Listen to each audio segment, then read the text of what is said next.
Yeah, I feel like I need to start practicing more every day. You feel like, sorry, you do, or? I feel like I need to practice more every day. Okay. Because like I feel like I'm almost like it's almost like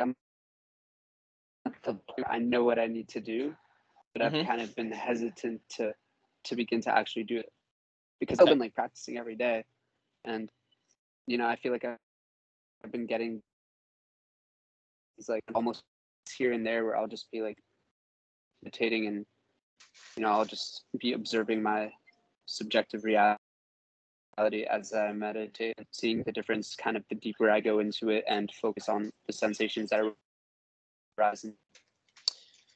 Ron, I think we might be struggling with your internet as well, brother. Skype is oh really? Throwing you into 120 frames per second every now and then. You're going full speed ahead and then slowing down, and I can hear you. Oh, okay. Yeah, it's just I'm getting I'm getting a lot of speed up and slow down in your dialogue. It might just be the Wi-Fi. Yeah, it could be. Could be. I'm looking good this end. Let's try again. How am I right now? Yeah, it's still. How am I right now? I see your mouth move first, and then I get some really fast audio coming through. I'm gonna. Is it better now? My built-in speakers. That does seem a little better. Go again. I just went off the Wi-Fi. Is it better now? Yeah, it is better. All right. You were about halfway through. Yeah. You feel like you know what you need to do. Yeah, but I've just kind of been, I don't want to say hesitant. It's just I'm still kind of like, I feel like in my cycle of like my past habituations. Okay. Like I feel like I need to like rewire my brain, so to speak, to be able to better devote myself to my practice. Reminds me of an experience I had in meditation. I'd been having all these wonderful experiences, but I was still reaching for the old things that I used to reach for. Yeah. And I realized during this sit, I actually feel way better now than I do when I reach for those old things. Yeah, I know. And that's the weird part, because for the most part, I do as well when I'm sitting down. Sometimes I'll have days when I don't really want to, but for the most part, when I sit, I do like, I feel content with the present moment and this and that. And then, it just so happens that later on in the day, I kind of like put myself in the position to be able to return to that. And, since it's there, I'm like, I've already practiced today. So I say, why not? Why not? Because at the end of the day, I think it's also important not to lose sight of what you're actually doing on a day-to-day basis as well.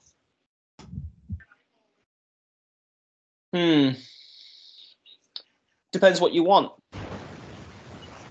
Yeah. Nah, I know. Like I was really thinking I need to prioritize, but I also told myself on New Year's I was gonna, because I go back to college then, so I told myself I was just gonna try to, attack the craving directly at the source, not to give myself like anything to escape to, and just like sit down and practice for multiple hours each day to try to deconstruct the solidity in my mind before I can reconstruct it again. Sounds wonderful.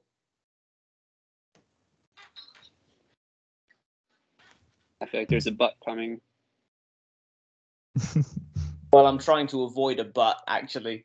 Like, obviously, it's not something that's going to happen over a few days, but I want to...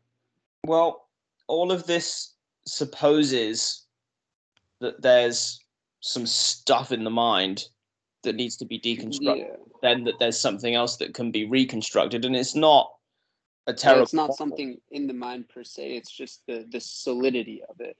Mm-hmm. The appeared solidity of it. Right. Because although it does not have any solidity behind it, it still appears to be so, simply because of the years of conditioning that I've had before I started going down this path. Right. But I think you'll agree that the way to get to those hours of practice that may or may not be necessary in the end is to do one moment, and then another, and then another, and then another, and then another. Yeah. Opposed to thinking about, hey, well, it's going to be a few hours. Typically. Well, no, I mean, I wouldn't do like a few hours at once, but I was also talking to Joe the other day, and he was telling me how, like, I think it was something about how, like, the mind starts to get, like, to a next, like, a higher level of calm after, like, maybe, like, an hour, hour and a half. And, I think I usually get just about an hour a day, if maybe a little less sometimes. I was thinking maybe if I sat down a little longer too, and then, I did it like more throughout the day, I might be seeing much more progress. Okay, so you're talking about significantly different state that comes around after that prolonged sit? Well, kind of yes and no. Like, it's hard to explain. It's just, It's always hard. when I'm meditating, I'm doing my body scanning, and when I do my body scanning, what I try to do is I try to tune in to only the raw sensations. And I feel like after I'm doing that for a set amount of time, it's kind of easier to focus on them as raw sensations without the other conditionings that we tend to put on things just as normal human beings. And I just feel like after I've been doing that for a while, for like an hour, hour and a half, it would be like much easier. Okay. Than if it was just starting practice out of nowhere.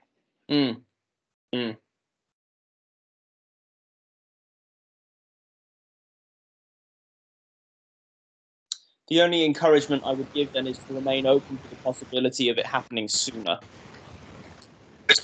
Okay. Right, as opposed to making it some fixed time frame that we must sit for in order to get the benefits. Oh yeah, no, for sure. I don't think there's like, I'm not seeing it as there's like a certain time frame. I want to sit more. Cool. Right. Yeah. Right. Yeah, like if I want to dedicate more, yeah, I mean the whole game is up then, right? Because if we want to sit more, it's going to happen naturally. We're just doing what we enjoy. Yeah.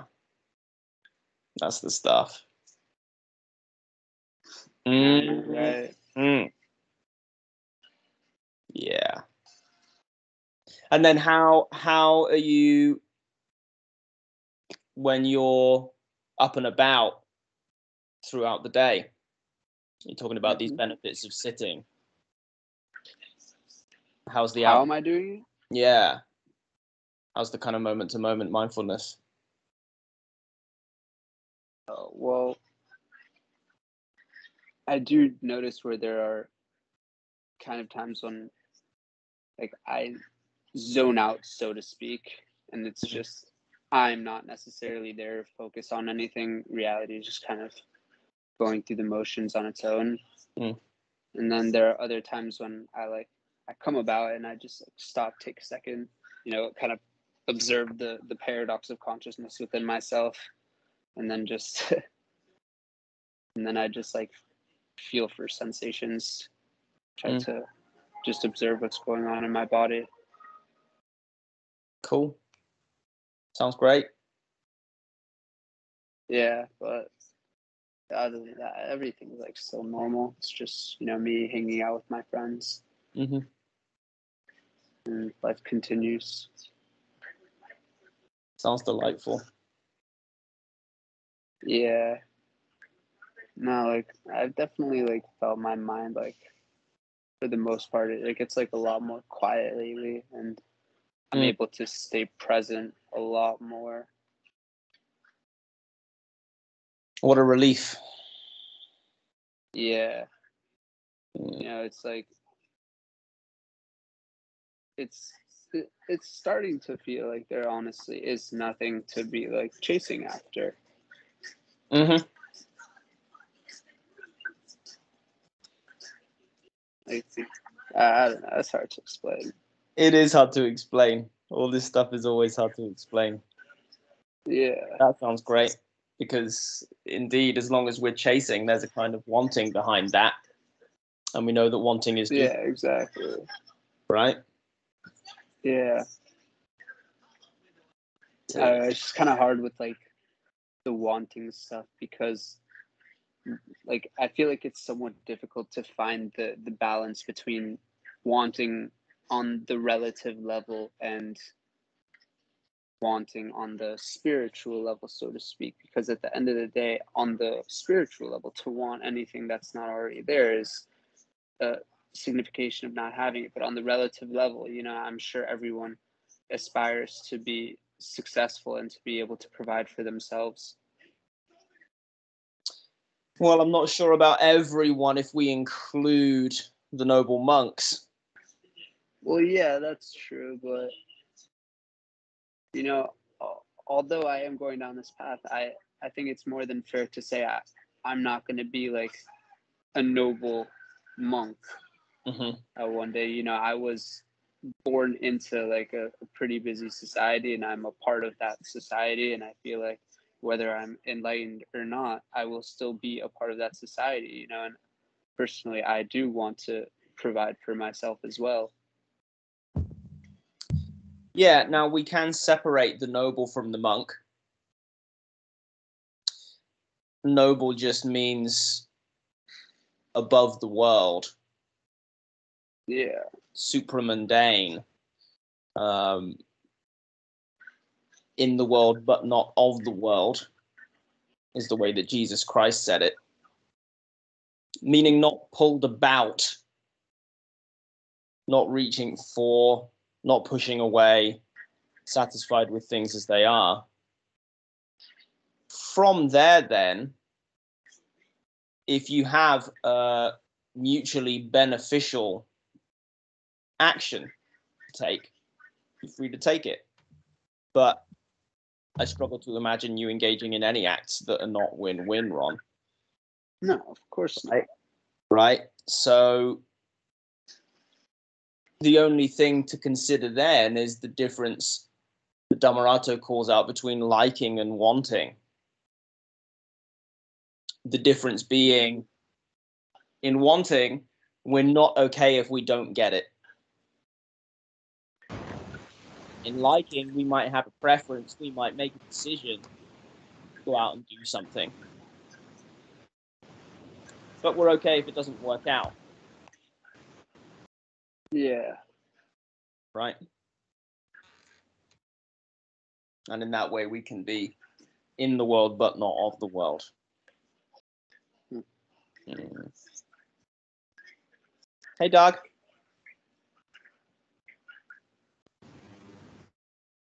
What's up? Just chilling. My connection is sometimes a bit shitty. It's not that stable right now, so Yeah. I'm being kicked out on it. Right, and we've got some noise on your line, which is why I keep muting you. Really? Yeah. What kind of noise? Sort of sounds as though you're outside among the wind and rustling leaves. Though when you Is it still there? when you speak, it's suppressed, so we can't hear it right now. And now was it there when I didn't? No. and it might be the. Hang on, the tablet is at the charger. Let me check if I put the charger back in if the noise is back.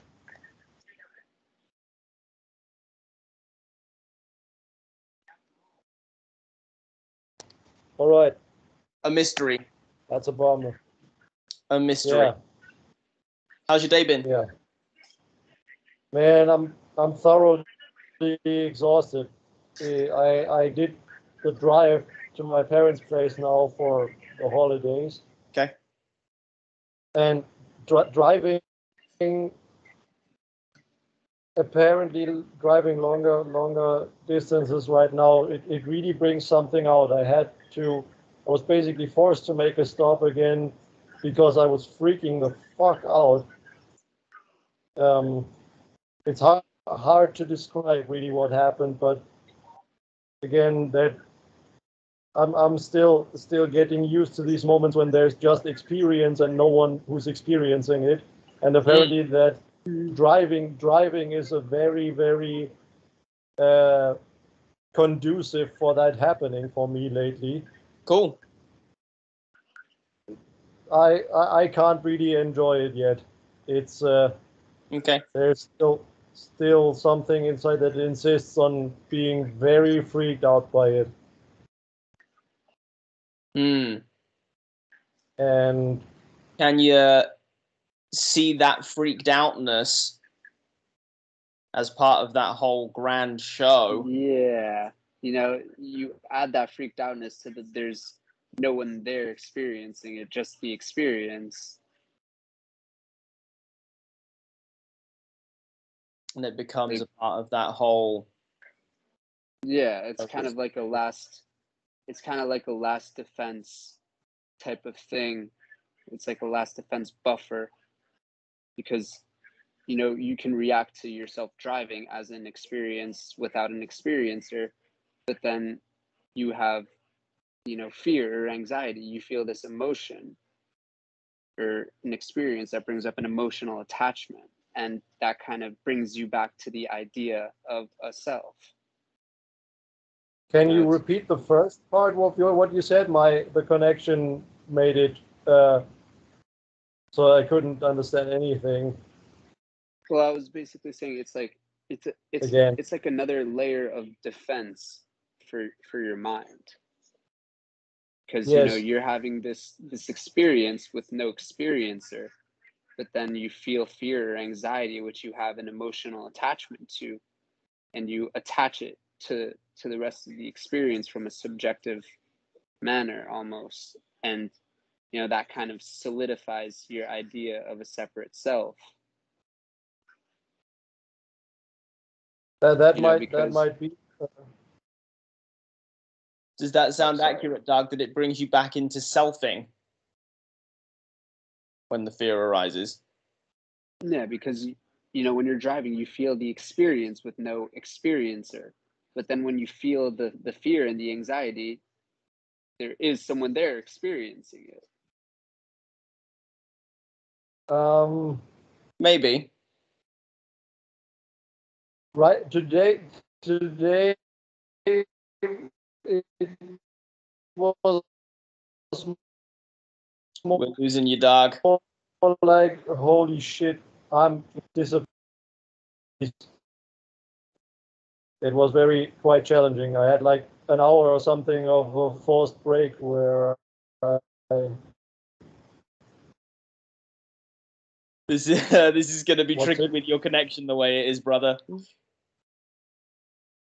Yeah, I'm gonna try something, and if it doesn't work, then I'll maybe just leave it be for today.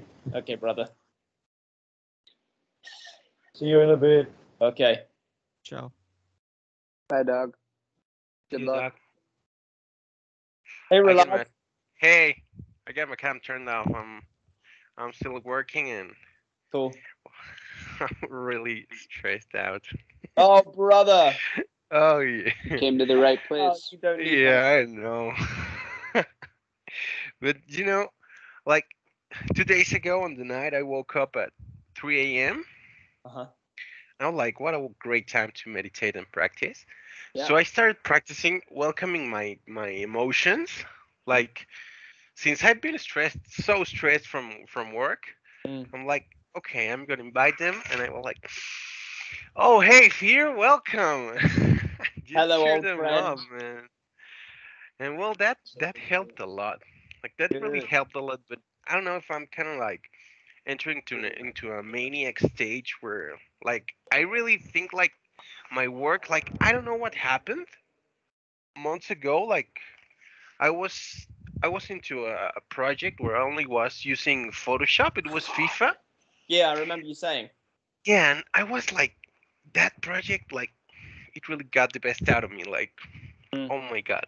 And since then, I haven't been able to focus on this new project. Like like I really haven't been able to. Okay, Like so well, I'm hearing two things here already. But huh. first of all, can you take the stress that you're feeling right now and give it the same treatment that you gave in your 3 a.m. meditation? Hello, old friend. We meet again. Come Yeah, I on think in. I can. I think I can. Make yourself comfortable. Or alternatively, if you can't play by the house rules, out you go. Like a dog with muddy paws. Shoo, shoo, shoo. I don't know. Like But in this house, it's a house of kindness and mutual respect. So, stress. If you can't sit nicely in the corner, there's no room for you. I sense a reluctance, brother. I don't know. Like it's really like like there's fear attached to it. Okay. Like there's real like a strong fear Hmm? that is like I'm unattached to what that fear can bring, like what that fear is giving me, but it's Mm-hmm. still there like a little boy. It's like, oh, it's gonna happen. So Oh. every time you see this, that seeing is a success, Uh-huh. right? Yeah. Yeah, it Objectively is. speaking, that's a success. You're a practitioner. You decided to do the Buddha's practice, and so here we are. And when Yeah. you see that every time is a success, now as soon as you tune into that success, now you're hacking that biochemistry. You're zooming out. You're going up one level. You're saying, okay, well, so fear, stress can come and go, can do what it pleases. I'm more interested in the success because I'm more interested in my practice than I am in my work. Yeah. Yeah, but that's the thing. Like I like my job, Uh-huh. but this thing like not being able to make this thing, like to achieve this work, Mm. like it really is like I like it, but I'm not doing it right. So I'm like, oh, maybe I'll lose my job, and oh, I'm gonna have to work 3 times to get another job, and oh, Well, there's a lot and of that's futuring in there, isn't there? yeah, Yeah, what's going on I right know. now? Like like right now, there is like I cannot get this done. Like I've been unable for 3 days to Uh-huh. get this done, Mm-hmm. and I'm not sure. Like, well, my boss is starting to press me a little bit, like not Mm-hmm. too much, but a little bit. He's patient enough, Mm-hmm. and So so it's what's the huh, process by which you're going to get this thing done? I'll gotta go You bird don't have ticks to go by into bird crazy ticks. details about your job. I'm just trying to bring you around to process orientation. Yeah, like Because at the moment you're I don't. very much focused on the result, right? I can't get the Mm-hmm. result. I can't get the result. How do you get the Yeah. result? By a process. Okay. Now maybe I'm preaching to the choir here. Have you come across this idea previously of process orientation versus results orientation? Mm, no, Okay. no, I So haven't it's done that. pretty much what it says on the tin, the way that I describe it to a lot of drumming students when they're getting frustrated with the lack of process or that they can't get something that they want is I say to them, imagine you had a robot and you had to program this robot to learn to play the drums. And so you go, okay, step 1, come into the practice room. Step 2, sit down at the drums. Step 3, pick up the sticks. I say to them, what step in that process is getting frustrated or getting scared? Okay. Yeah. Right? Mm. It ain't there. Because it's not part of the process by which the robot is going to learn to play drums. So what's the process by which you're going to get this result that you need in your work? And is frustration and fear or anxiety part of that process? No, Okay. it's not. Yeah. Like, So we can just kiss it goodbye. They don't need you. So I know you're here because this is what we've been doing for millions of years. yeah. I know you're trying to get me out of the way of the rampaging dinosaur. Thanks for getting my ancestors far enough so that they could all fuck, so that I can sit here and have this nice chat with my brother. I know. But I don't need you anymore. You're not going to help me to get this work done. Yeah. Ah, that's better. That's better. Good. That's better. Good. Yeah, it's like, thank you, but you're not helping anymore. Like, Yeah. Yeah. You're not part of the team for this one. You need to sit this one out. There's no use for you, right? Should I find myself running from a dinosaur? Now, I know humans and dinosaurs never coexisted, but it's a fun image. Should I find myself running from a dinosaur, I'll give you a call, anxiety, right? I'll give you a call, fear. We can still hope that Jurassic Park comes into reality someday. Yeah. Fingers Yeah. crossed.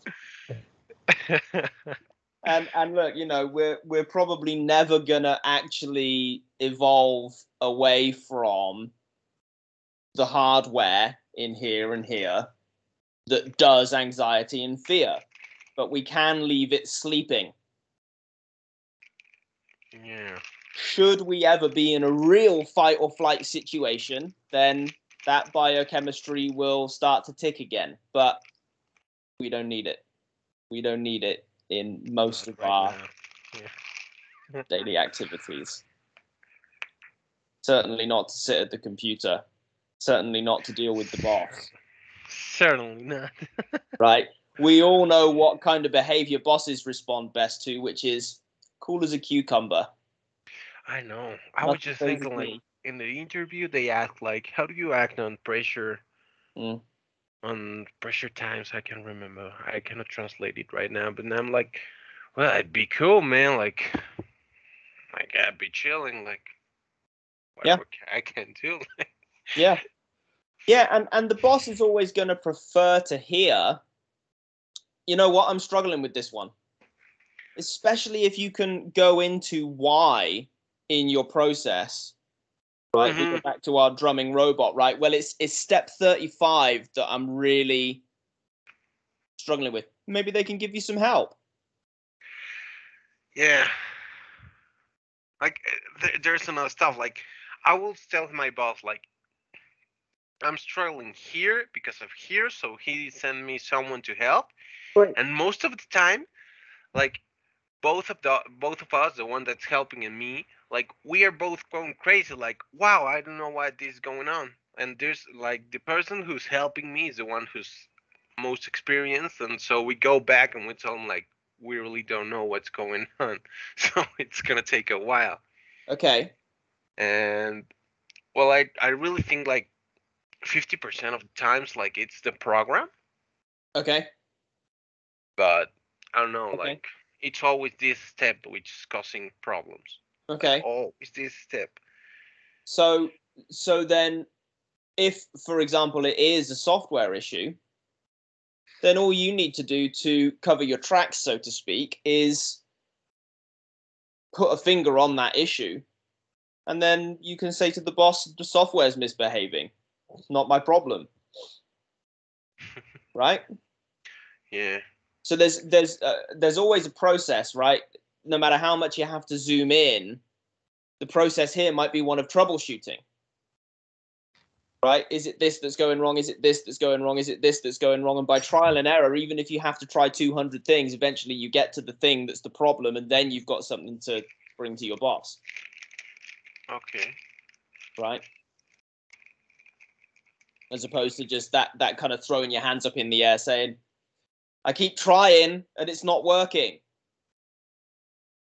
Might be time to like switch your direction to figure out what's not working. Okay. See, I don't know the specifics. Or take it to your boss at that point and say, we keep hitting a wall here, boss. Do you want me to investigate what the problem is, or do you want me to keep trying? Now it's your boss's decision. Okay. Right? Yeah. As opposed to just holding it all yourself. It's not working and I don't know why it's not working. What has your strategy been so far, brother? Just to keep trying? Yeah, like I keep trying different processes and like this one, this one, this one, this one. None of them are 100% working. So. Okay. So maybe document that a little bit and then take it to your boss and say, I'm trying these various processes. The software keeps saying this.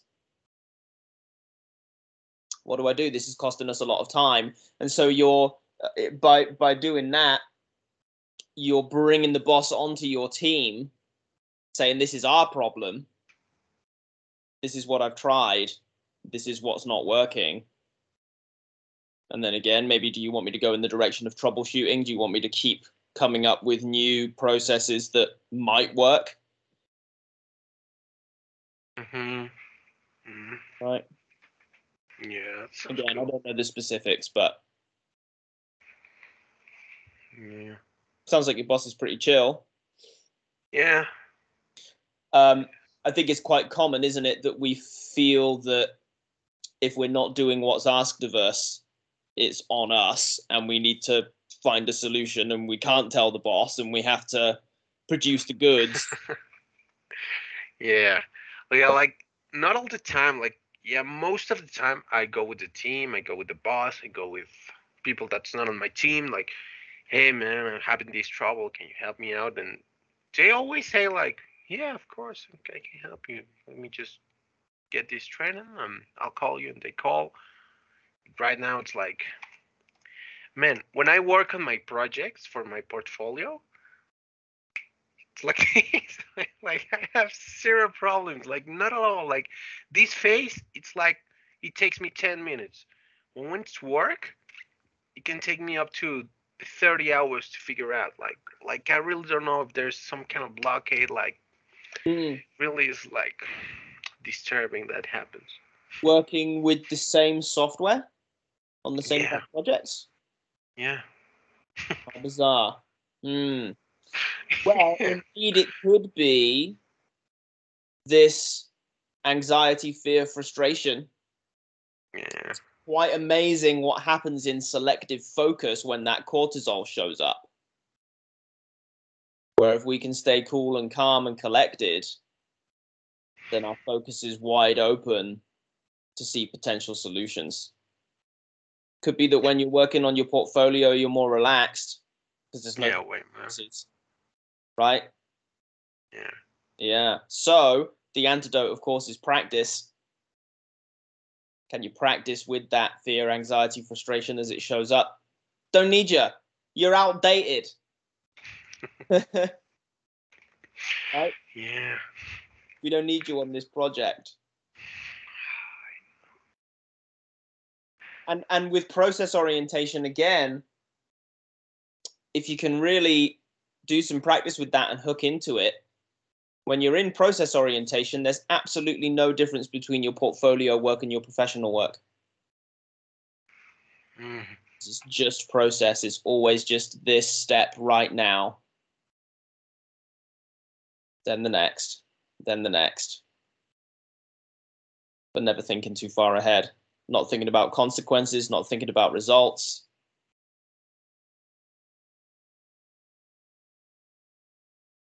Okay. Yeah. Mm. More process oriented than results, and that's happening too in my meditation. Which one?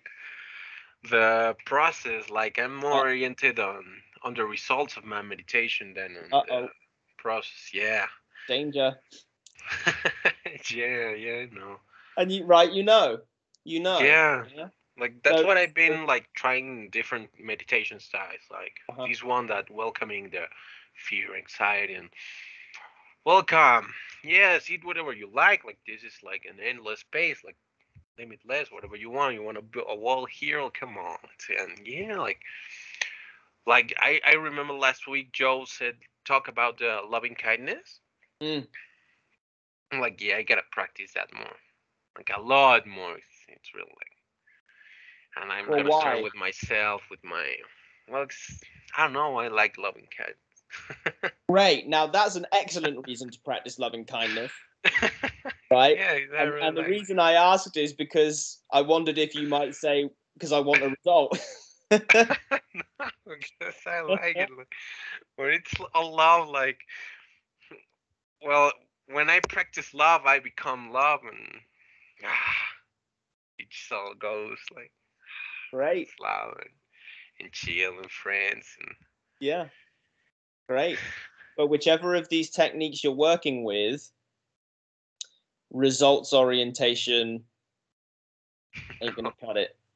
Ain't gonna cut it. That's literally the opposite of how we want to be using our time when we sit. mm-hmm.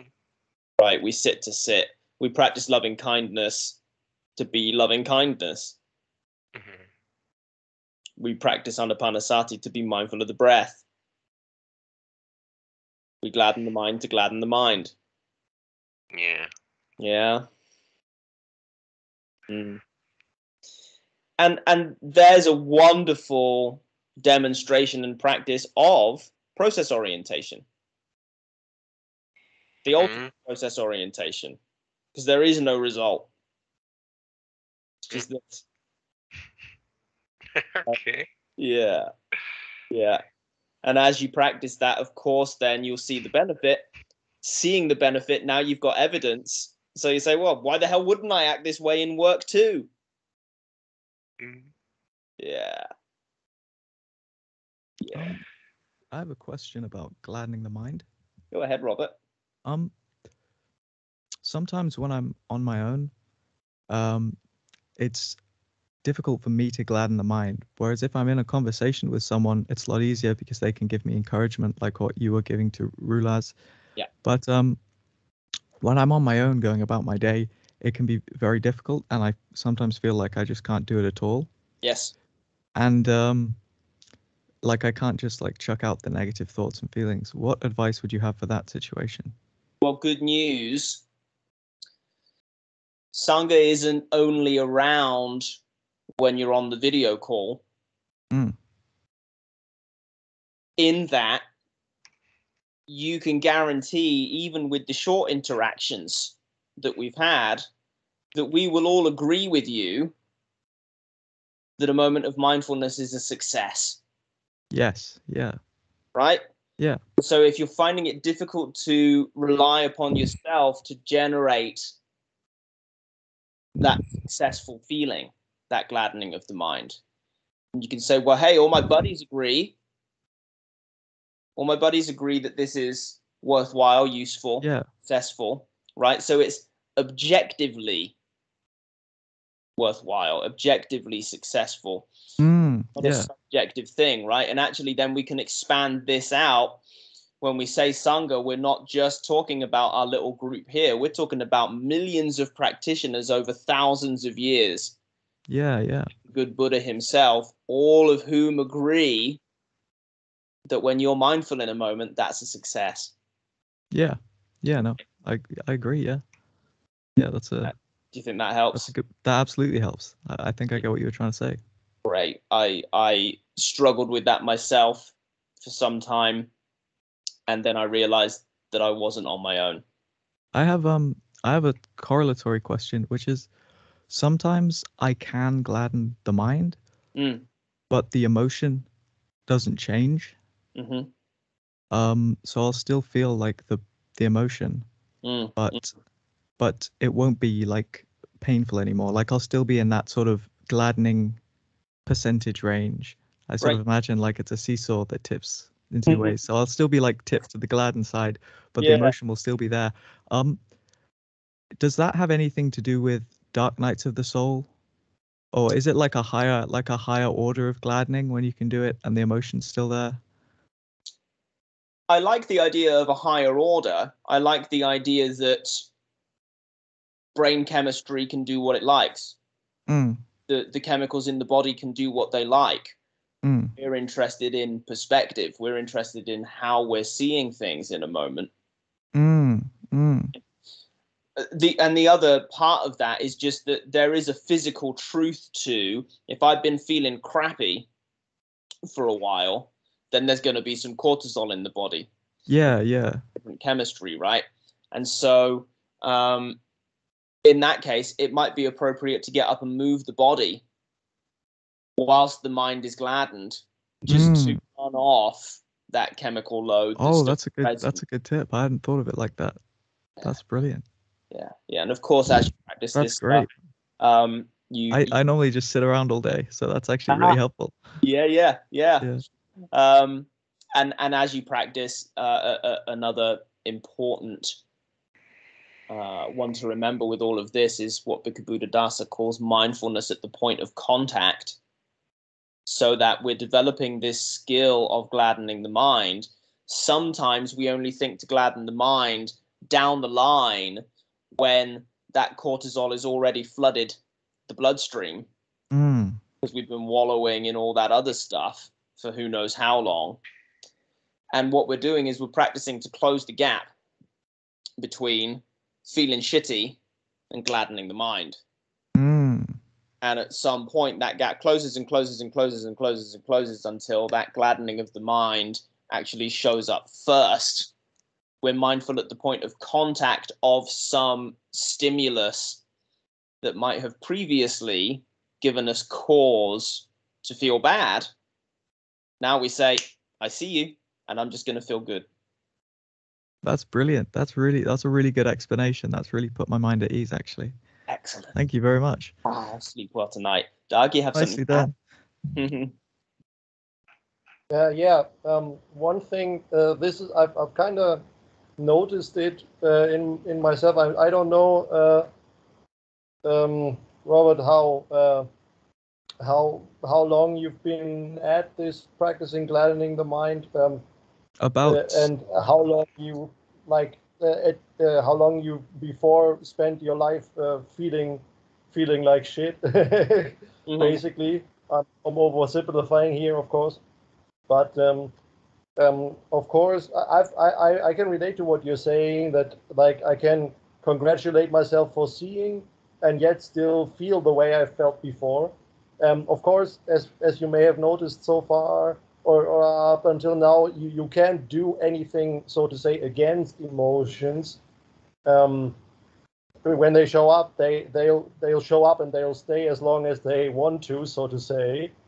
Generally speaking, you can't necessarily make them go away. We can influence. Yes, we can. But it's not that you'll just. Oh, we're losing you, brother. Of it, so it might still be. It's not that. It's not that you could forcefully get rid of it. There's a chemical element in play. Yeah, it takes a little time to steer the ship. Yeah, and you'll and I would say already it is quite a success for being able, even while you're feeling shitty, to be able with some corner of your being to acknowledge it and congratulate yourself for that seeing. So I'd say I'm no expert on it either, but I'd say it's definitely a matter of practice and also of seeing like, okay, I won't necessarily get rid, so to say, of unpleasant things with this, but I can have more say in how I approach them. Depends on the severity, right? If there's just a little dukkha around, well, we can, and it's as simple as laughing at a joke, right? So it's not even necessarily exclusive to practitioners. Folks can be feeling real shitty and then laugh at a joke and different reality, right? But then, since there's that chemical load in the body, they're likely to feel dragged back into whatever it was they were doing with the mind beforehand. This is where skill comes in. The more skilled we become at gladdening the mind, the more dukkha we can play with, or perhaps dismiss entirely. And indeed, where we kind of started with this, Robert, was you were talking about being able to gladden the mind, even though there was some emotional component remaining, some feeling tone, perhaps. So the mind is bright, but perhaps, I don't know. I mean, it's interesting to talk about location, isn't it? Would you, because you see my hand is going to the chest, right? Where we might still experience that there's maybe some tightness left over, some anxiety, etc. Yes. The body sensations of the emotion. That's a really good distinction to draw there. The body sensations of the emotion is still there, but like the mental, like suffering aspect of it is tipped towards the gladdening. Right, and this is this is where we're interested, right? Because this is indeed about dukkha nirodha. This is about the dissatisfaction part. So, hey, the body can do what it likes. I mean, look, when we're all old and decrepit, the body is going to be stiff regardless of what we do, right? The body just gets stiff as it gets old. So if it were the case that freedom were about having a relaxed body, well, we'd all be fucked. Yeah. Right. Yeah, good point. So you use the phrase like a higher order, right? It is indeed a higher order. We're saying the body can manifest however it pleases.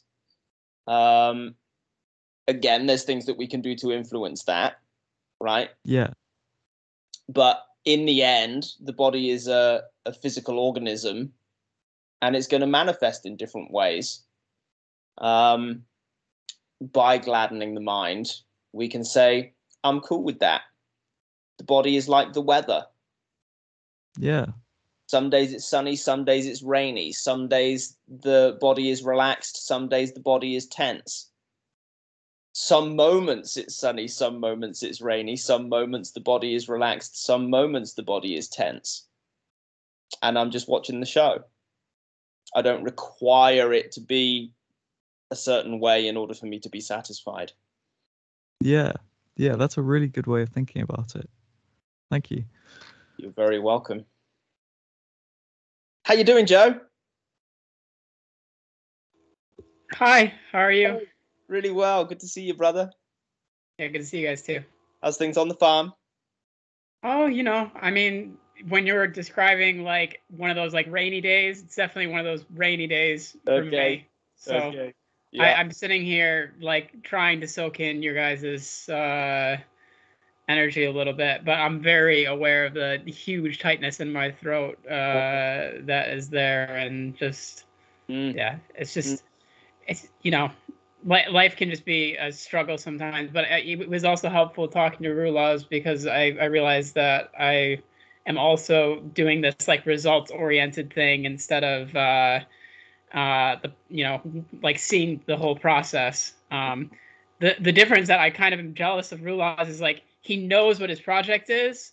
Sometimes it's like when you're working for yourself, you're just like, holy shit, where do I start? Like I have the whole thing here, and like I have to pick an area to begin with. And yeah, today's just one of these days where I'm just feeling like overwhelmed with decision making, and just a little bit frustrated with I'm doing this like pond project of digging a few ponds, and the guy that I'm working with has just like no understanding of what I'm looking for. And I'm trying to think of it from a process oriented perspective, but I'm seeing that the result will not, it won't turn out how I want it no matter what. So I have to just give up on that result, because working within this system that I find myself, but it's still frustrating. It's one of these like losses of like, oh God, like,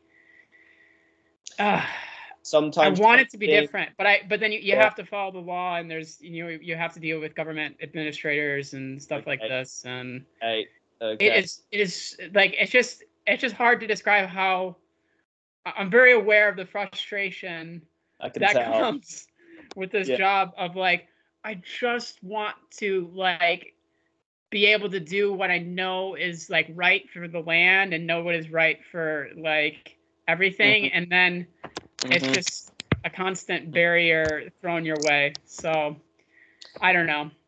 One thing when Robert was talking that I was thinking is, I was like, man, but it's always good to remember that like you can cry and smile at the same time. Because I kind of feel like that a little bit, where I'm just like, oh my God, you feel really bad, but then you feel compassion for yourself, like, all right, you're trying to solve an unsolvable problem. Yes. Like, that's, yeah. I love that. That's a great way of saying that. Sorry, Robert, go ahead. Oh, I just said I liked what he said. Yeah. About having compassion for yourself. Yeah. Beautiful. And can you experience and acknowledge all of that as a success as well, Joe? The fact that I'm here is a success. Yeah. Well, and reporting on your experience with such accuracy and depth, and that you can see that the frustration is no good, even as it shows up, right? Yeah. That it's not actually going to help. That yes, there's this preferred outcome, and you can see that it's in your best interest to let go of that. Yeah. And that doesn't always mean that we're going to be able to just let go of it in one fell swoop. But that also, talking about process orientation, sometimes part of the process is to change the plan. Yeah. And this is an interesting one with process orientation and results orientation, is that a lot of people, when they hear about that for the first time, will say, well, how do I even get to where I'm going if I'm only process oriented? But there's still a destination. There's a plan. You make a plan in the beginning, right? And then you go about your process. It's just you're not thinking about the end destination. Well, right now you've got this difficult collaborator and you've got all this legislation. And so taking on board all of that and making whatever changes you need to make part of your process. Yeah. Right? Yeah. Yeah. Yeah. Yeah, I think the change I have to make is to see it as more of a long-term thing, because the pond is like, it's like 3,000 meters squared, so it's quite big. Yeah. And like just getting that done, like I should just be like happy with that. But at the same time, the original project plan was to have 4 ponds that were in series. But it's just totally impossible to explain, like, and then I'm doing it in like French too, which I'm like awful at French. So okay. Yeah. Yeah. So it's difficult, but I just have to accept that, like, it's if I even manage to get one pond dug, then that's a success, or even if I don't, like, it's also a success, because I can, I tried my best, I'm following the rules, and part of me is like a lot of times what happens with farming and like this sort of stuff is like you question yourself, should I have asked for permission or should I have just done it? You know, because like a lot of this stuff I just do. Like, I mean, I don't ask for building permission. I just put up buildings, and like that's just how it is. That's how it is when you live in the countryside.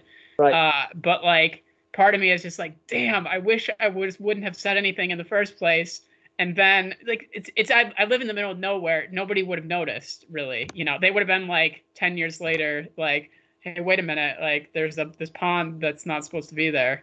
But you know, it is what it is. At that length of time, you could just say, well, I spoke to a friend who works. After 10 years, it's fine. Like that's right. The law is like, if something is there for 10 years, then it's okay. So what people do, like that's with all the buildings that I build and stuff, is that like you just sort of wait out the 10 years. And right. But I wanted to do it with the pond officially because I had heard like horror stories about people that had like got reported by neighbors. People like farmers get really like touchy about water. And so it's one thing that neighbors will report you on, whereas like if you put up buildings, they don't really care. So I'm probably still making the best decision if I'm programming that robot. It's like probably the best decision making. Right. But it's still a little bit of frustration there. But just talking about it has made me feel better too. Right. So. Regarding the language part, something came to mind. I wonder if you've considered using an interpreter. I mean, I do sometimes when there are certain situations. This guy specifically, his English is okay. Okay. So in this situation, it's not an issue. But yeah, I do have friends that help me to translate and stuff sometimes. So I had to do that the last time. I had to meet with somebody else. So far, it's taken like 6 months, and we're not even like to like step 1 yet. But I'm on time schedule because like you have basically what you have to do. You have to get a soil sample between December and March. So as long as we do that, then you know I'm the robot that's following the process and happening how it should, and but and so there's your detachment, right? Of like, okay, I'm doing the steps. I did my job. Yeah. But sometimes I ask myself, I'm like, why the hell do I choose to do that? It's like you're like beating your head up against the wall, like doing this, you know, like it's such a silly thing to choose to do, really. But is it?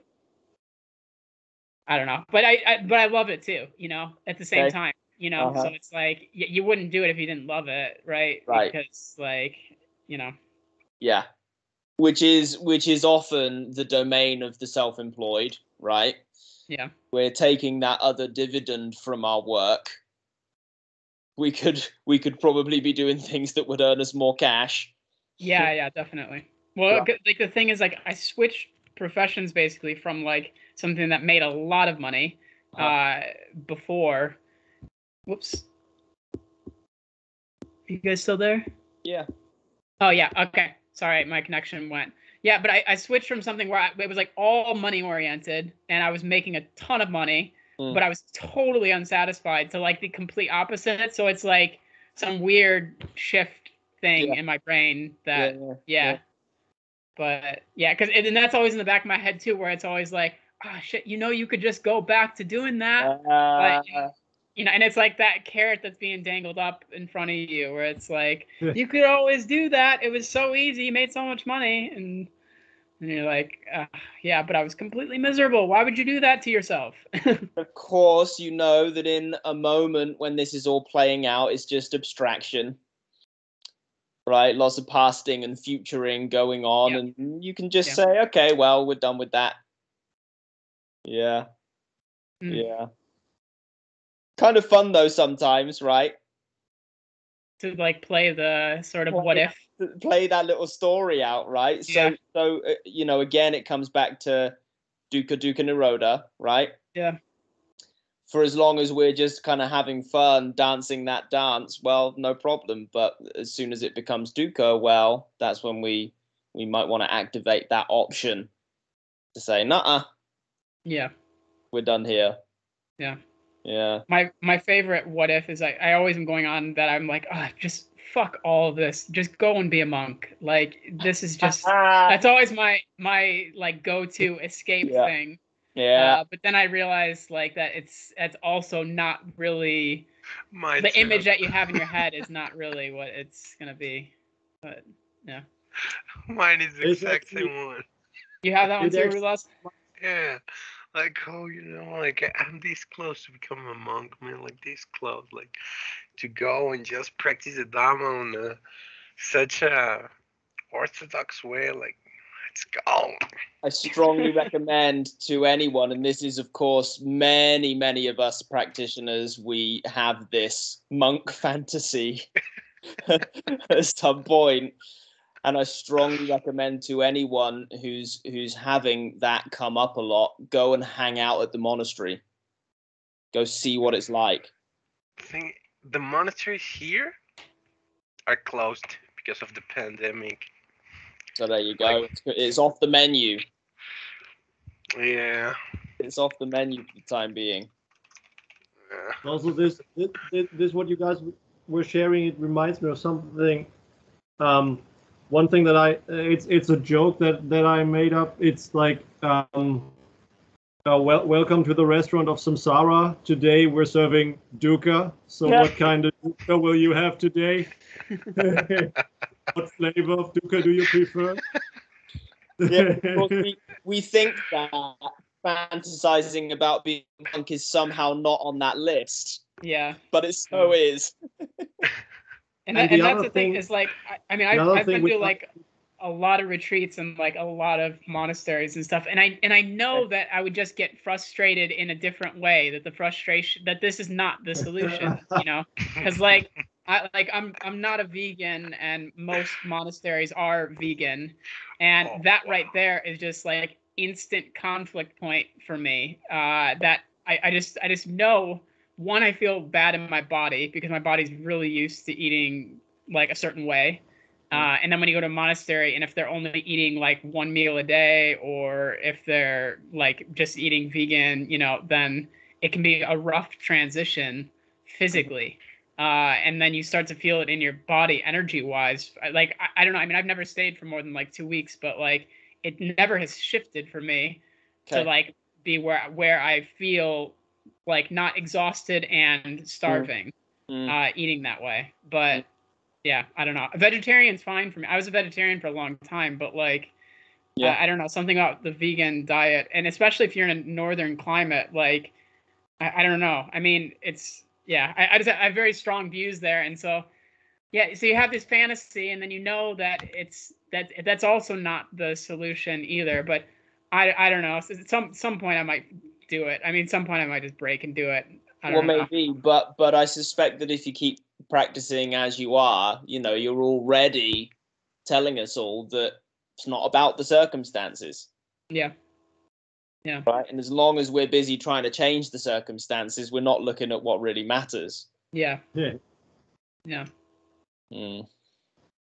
One thing that I also thought about here that is kind of fitting in this situation, I think, is that what I recently came to ponder or to realize is even if you should get circumstances arranged in exactly the way you'd like them to be,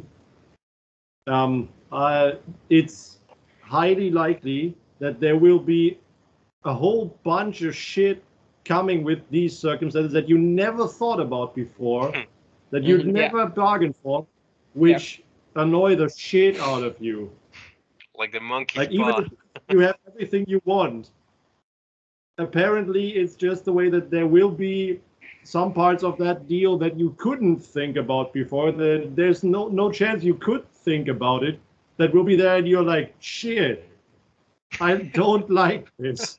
And now it gets kind of poignant when you consider many folks work their entire lives to bring about that image, only then to find what you've just described, Doug. And I mean, it's what I really found cool about it. It's not even that the thing you like, the parts about it you like, even if they are exactly the way you want it. It's not even necessarily that which doesn't satisfy. Maybe it's that too. But what really baffled me was this realization of, but it will bring about a whole bunch of other shit that will probably not be what you signed up for. Yeah. And another thing is that all circumstances and things inevitably change. Yes. How long can you keep them the same if you really try? And it's a pain. Maintaining something, depending on how complex and expensive it is also a pain in the ass. Yep. Even if you manage to. Yes. So what we're describing here is the first noble truth. Yeah. There is dukkha. There is dukkha. And the solution does not lie in the world. No matter what you do with the world, you will never find a solution to dukkha. Because that ain't how it works mechanically.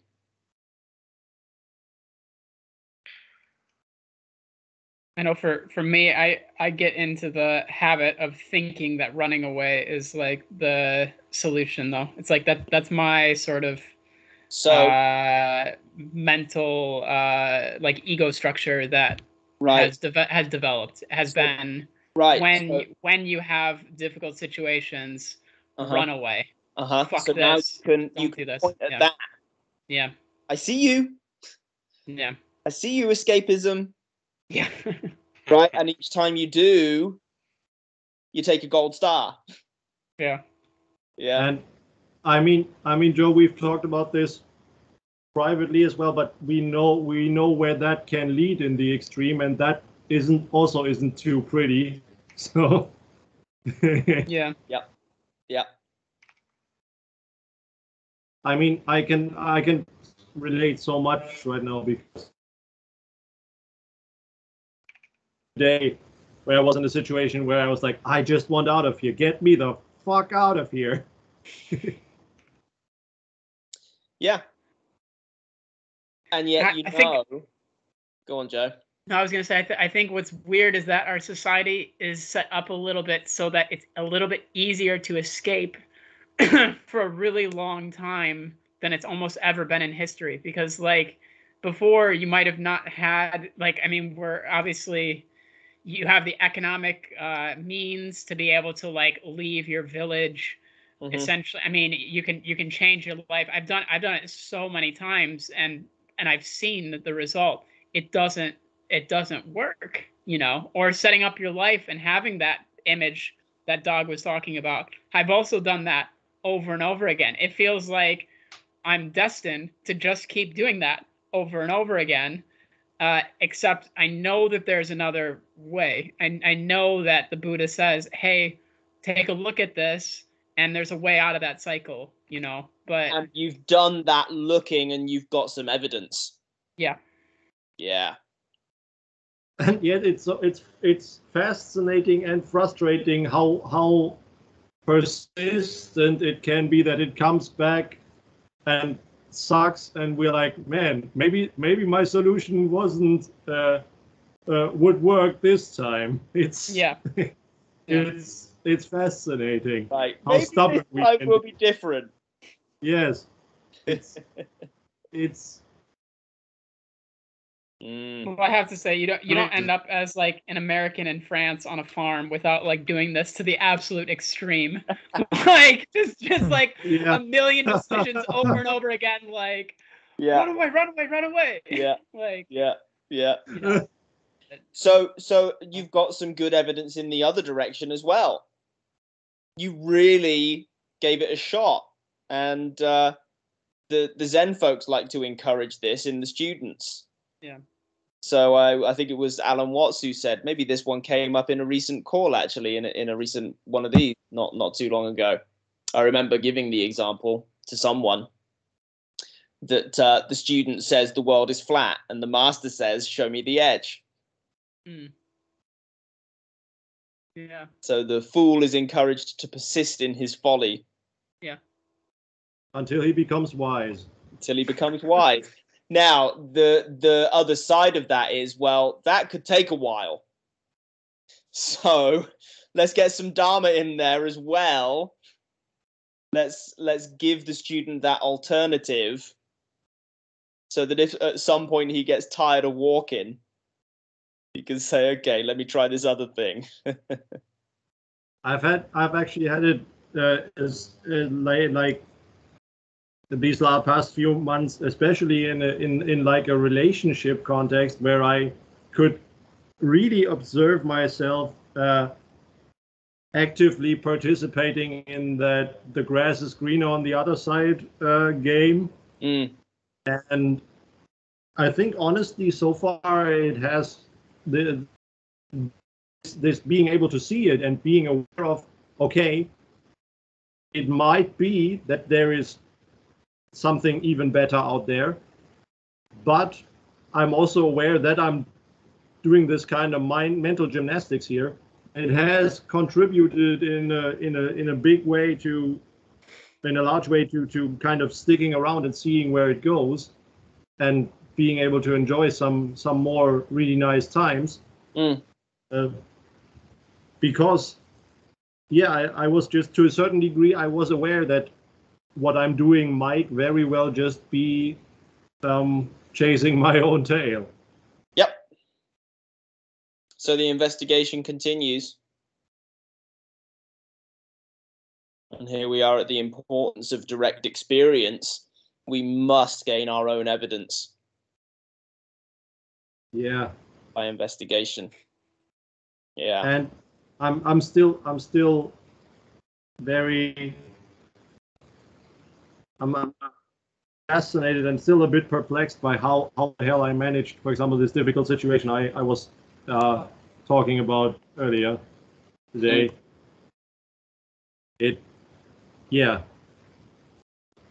How the hell did I do that? Well, you're wise, Doug. You're wise, and although you still describe a lot of unpleasant sensation, the wisdom is there. And I've seen exactly as I expected to see throughout the time that we've known each other, that wisdom is leading you out of those unpleasant sensations. So you experience more and more relief. Yeah, and it's fascinating. I sometimes feel that my own direct experience truth is somewhere in the middle between what you always emphasize and what is more and the other extreme, so to say. Yes, and that's precisely my role. Yeah. You how great the great stuff is. Yeah. Yeah. And actually, I had a one thing that I again was shown today, that even in these very, very challenging situations, there's a little speck of me that somehow knows how to make use of the resources I got. Yes. And that's the dog that I'm speaking to. That's the dog that I'm friends with, and I'm saying, you're the real dog, if there is one. All this other stuff is just peripheral. Yeah. And we'll be over here having a party, and we'll watch the rest of it fall away. Yeah, and right now I'm pretty relieved, because I made the drive here, and I got to a place where I felt more secure, and I could just chill a bit and just not feel as totally on the edge of breaking as I did a few hours ago. Well, now here you are smiling, right? Yeah. So it couldn't have been that bad. Hey, Brandon.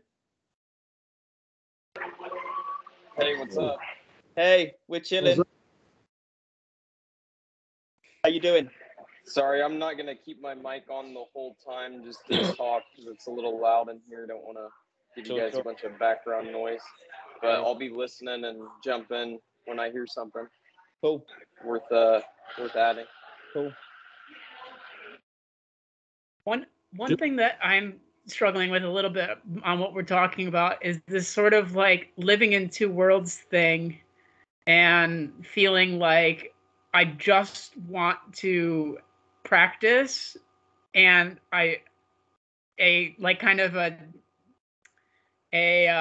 feeling of aversion towards like working. And what's challenging is that like with farming specifically, a lot of times you kind of have to like push yourself a little bit beyond what a normal human would be expected to do. Right. Just to give you like an example, like today I had to figure out a way to lift something that if you don't know how to use levers and pulleys and things like this, no one would have known how to do it.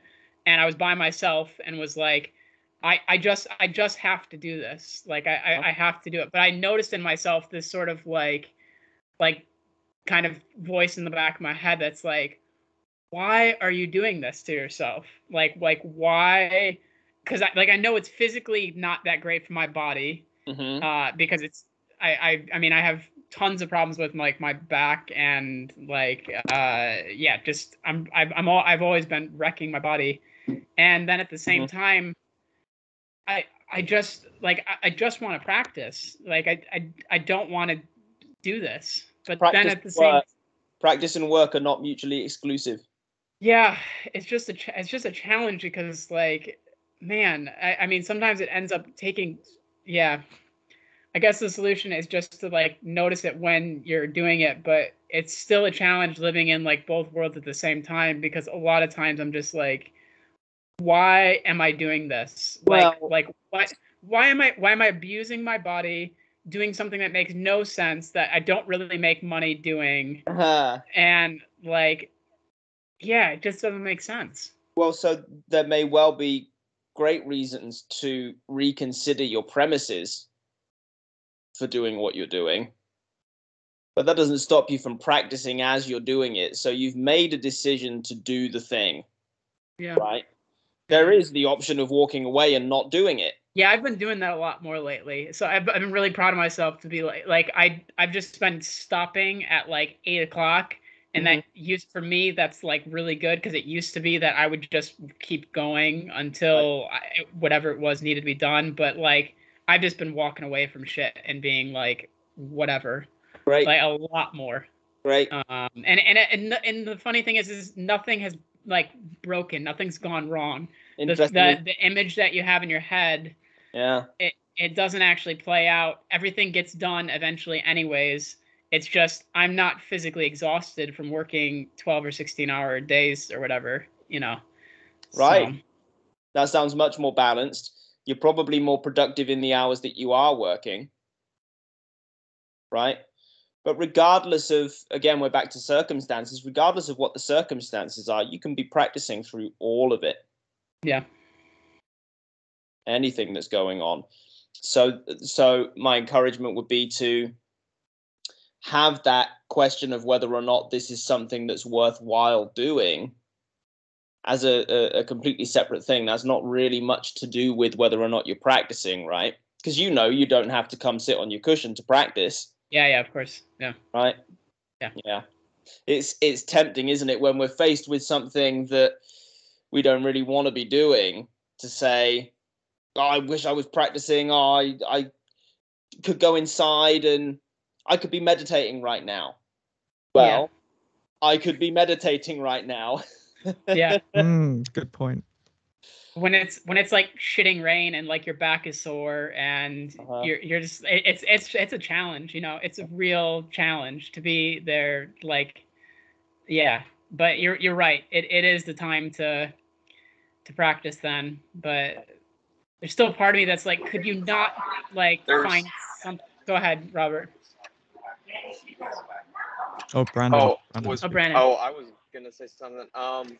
This reminds me of like the beginning of Daniel Ingram's book, Mastering the Core Teachings of the Buddha, and a part in it where he's talking about morality as being the first training, and that basically anything we're doing in life, if we're trying to improve ourselves or whatever, even if it's like a normal job, we're like training in that aspect of the Dharma.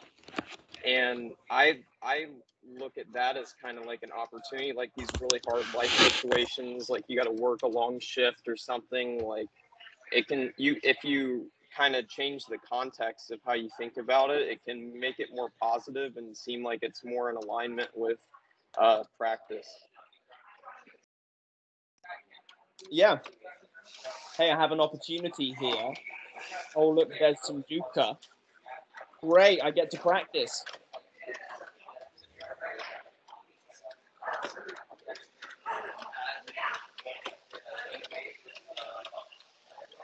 Yeah, exactly. That's kind of what I'm talking about. It's looking at things as an opportunity rather than like something you don't want to be doing. You can look at it as like a positive challenge in a sense, even though the stuff probably sucks, like doing a bunch of manual labor, like you were saying. Like no one really wants to do that too much, but sometimes it's rewarding. Sometimes it's rewarding though, it can because be like rewarding for sure. And it depends like on how your attitude is, which is what you're getting at, I think, because like I was shoveling manure the other day, and like I had to move like it was a few, I don't know how much, but definitely a few tons of manure, and it took me like 4 days of shoveling. And like but you feel like one there's this feeling of like, okay, I know I'm really, really good at doing this, because like I know exactly the move that you make, where to put the fork, to minimize motion, all this sort of stuff. And at the end of it, when you like see this like big pile and then it's just disappeared, it's like it's pretty a great like satisfaction that you get, that you don't really get from like working on a computer. I've also worked on the computer and just seen numbers on a screen, and that's also like, yeah, it can be satisfying too, I guess. They both can be, but yeah, I see what you're saying though. It definitely is an opportunity to practice. It still makes me reevaluate my life a little bit though, and be like, hey, is there some way that you could like make this a little bit easier on yourself? Like, I don't know. Yeah, I mean, you don't want to work the hardest, like least rewarding job, of course. Like try to make it as beneficial for yourself as you can. But realize when you're kind of screwed by life and there's not an immediate solution to like fix that thing, you might as well like look at it as positively as you can. Even though it's hard to do, but it can help. Yeah, and if there's a reevaluation to be made, can we then take our practice through that reevaluation as well, right? So we practice through the shitty thing, and then we practice through making a decision, hey, I'm going to reevaluate, and then we practice through reevaluating, and then we practice through either things staying the same or things changing. It's a real challenge that farming specifically is kind of the ultimate hanging a carrot in front of your face sort of thing, and then it just like repeats every year, that you kind of do the same thing, and you're like, okay, when I get to this point, like, because I'm at that point right now, like it's December, this is the time to relax, but like what the mind naturally does and what farmers naturally do, and when they're talking to each other, is they're like, all right, next season, and there's like there's not really much like sitting like enjoying reward sort of thing, and it's not healthy to do that either, to be like, oh, I worked all year so that I can get my reward now, it's like, no, the reward should be the whole time along the way of like enjoying the whole process. And I'm definitely going to work on that like a lot more, of like not like having this image in my head of like where I want my farm to be next year at this time, because that's the natural thing that you're doing when you're planning and stuff. But to enjoy the process. Yeah, if you've made a solid plan that you're happy with, you can forget about it until it's time to look at it again. Yeah. Right? So you make your plan, you say, okay, this is what I'm doing today. No need to think about your plan, right? Or I don't know how it works. Maybe you don't need to think about your plan for a week or even a month. Hey, if you're shoveling manure for 4 days, that's the thing to be doing, right? Right. Yeah. Yeah. Yeah. But it's just, but then, I mean, the nice thing with it is that it's so mixed, because like, it's just the one time of the year that you have to do it, where you're like, all right, whatever.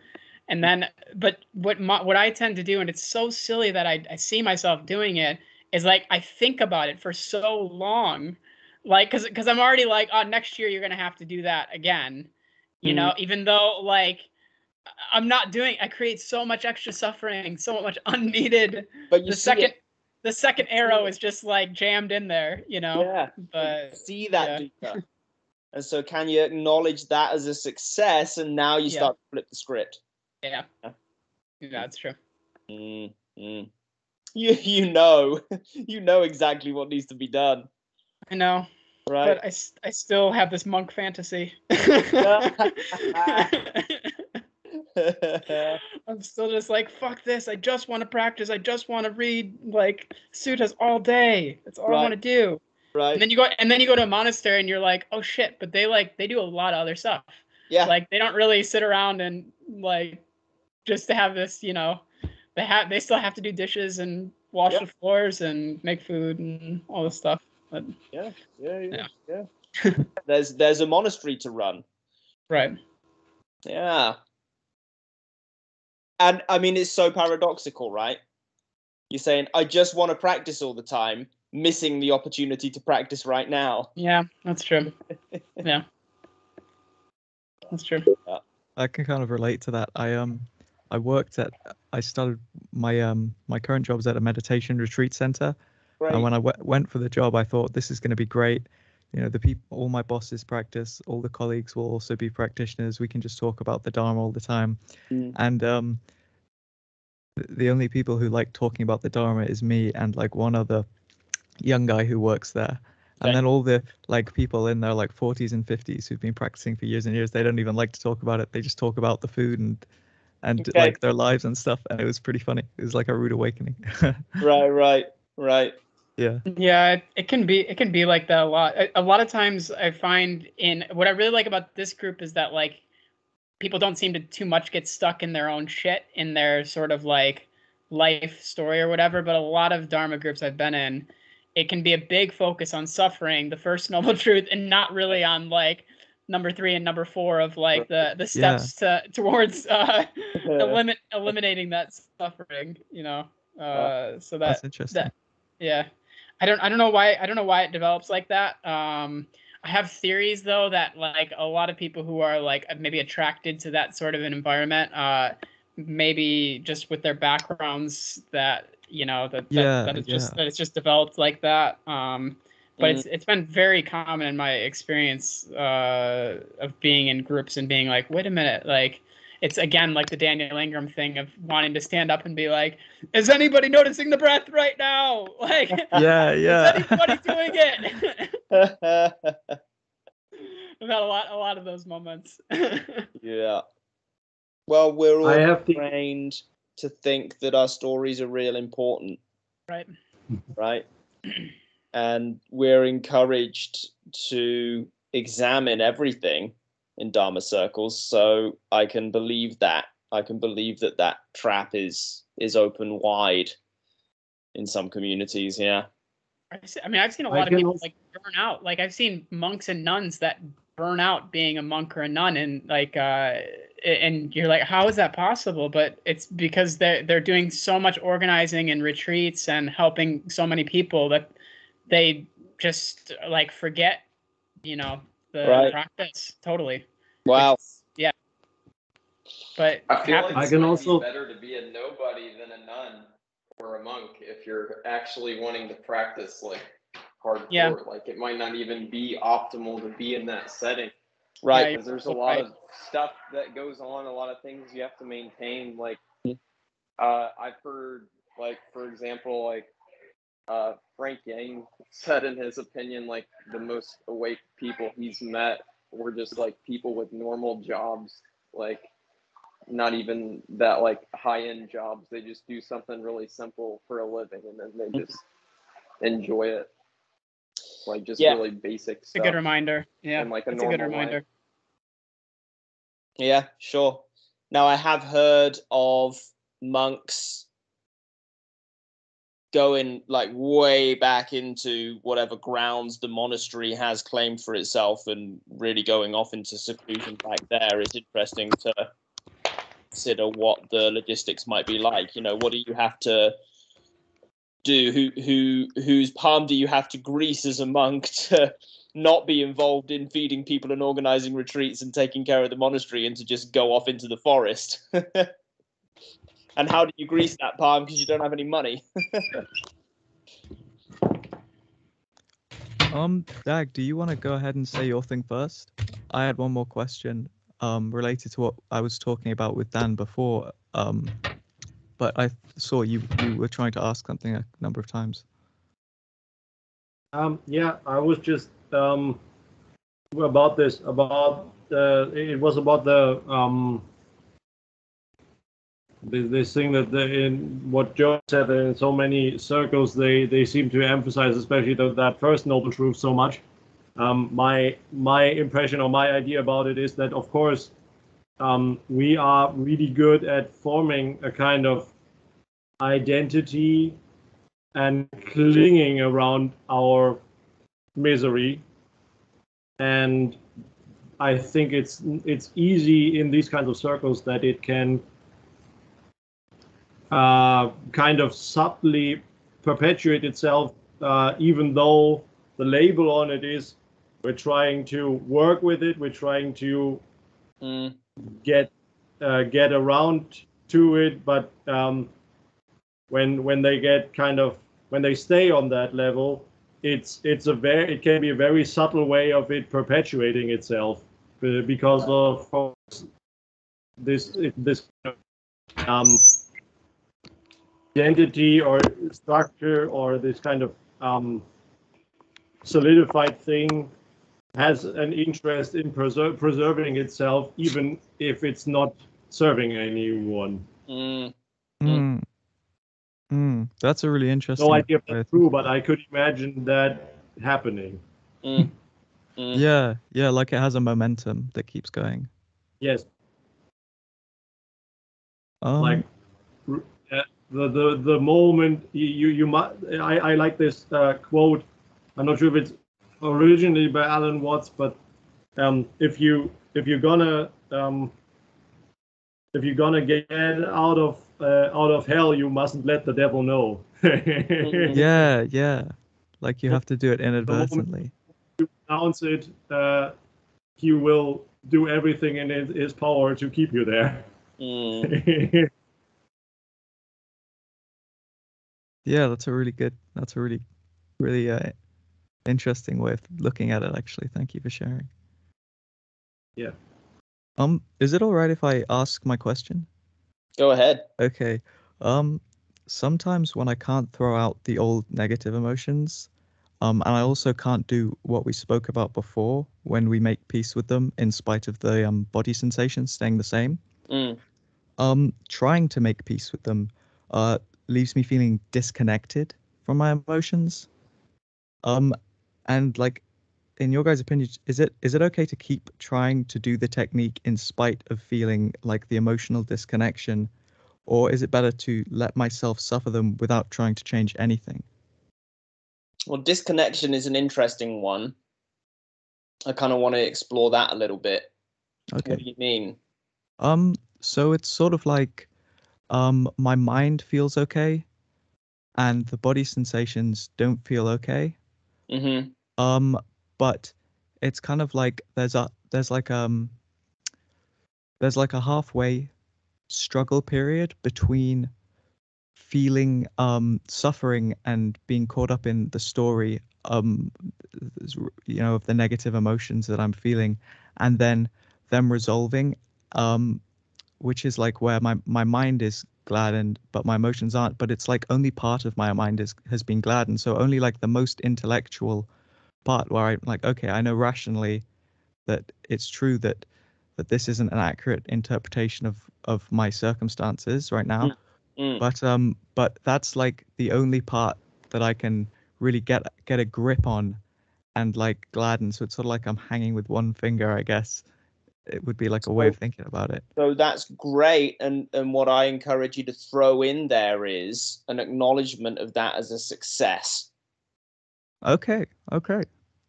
That's a success. And there now you have a legitimate reason generating some good feelings too. Yeah. I'm not doing it for just no reason at all, but like my religious faith or right.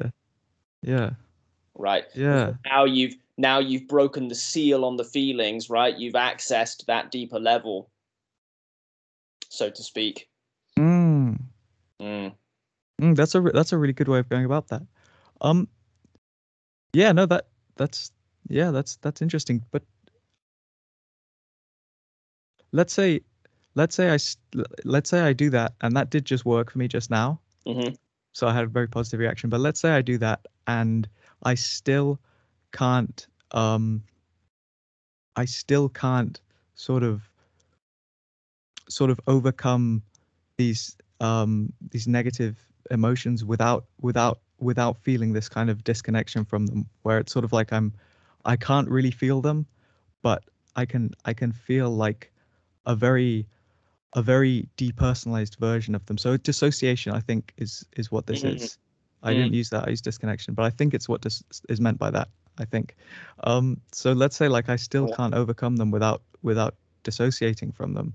Do you still think it's a good idea to pursue the dissociation route, because I am at least trying to gladden some part of my mind, or to just let myself feel them without dissociating? Neither of these are essentially getting me to do the technique, these two options. So it's sort of like a two hard places, I guess. I recommend experimentation with Dukkha Nirodha as your compass. Okay. Right? Try one. Does this take me in the direction of dukkha or dukkha nirodha? Try the other. Does this take me in the direction of dukkha or dukkha nirodha? And there's your answer. Cool. Yeah. Thank you. I'll really give that a good trial and error after the call, actually. Fantastic. Brilliant. Doug? What I can, I got two things about this. For the first, of course, it can be, at least I've experienced it that way, that we are, I think this is more the case with more like deeply afflictive states. It can be that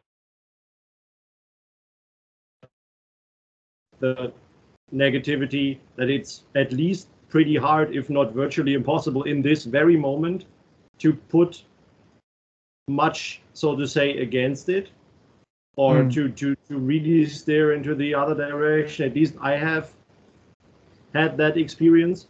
So if that should be the case, you could, to the best of your ability, of course, try to ride it out a little, as you probably know, all that too shall pass, and then maybe try gladdening the mind when you are a bit less deep in it.